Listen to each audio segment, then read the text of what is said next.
ఇప్పుడు మనం చేయబోయే ప్రక్రియ పేరు బాణామతి.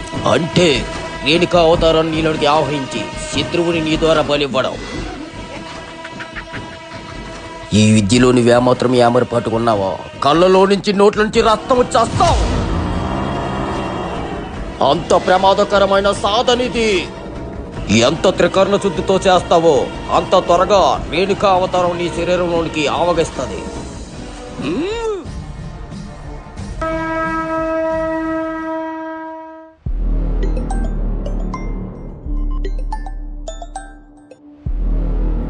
హలో, నాకు ఇంక ఓపిక లేదు.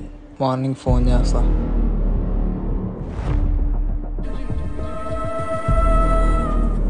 ఈ తాయితీ నీకున్నంత వరకు ఎవరేం చేయలేరు బేటా.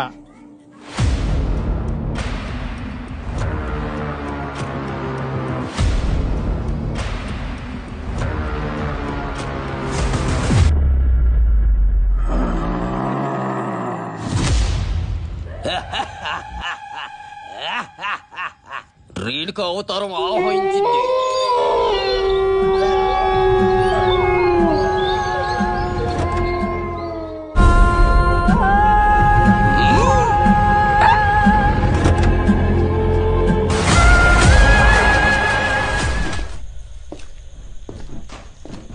ఈ కపాలం మట్టిలో కలిస్తే వాడి కూడా మట్టిలో కలిసినట్టే అంతం.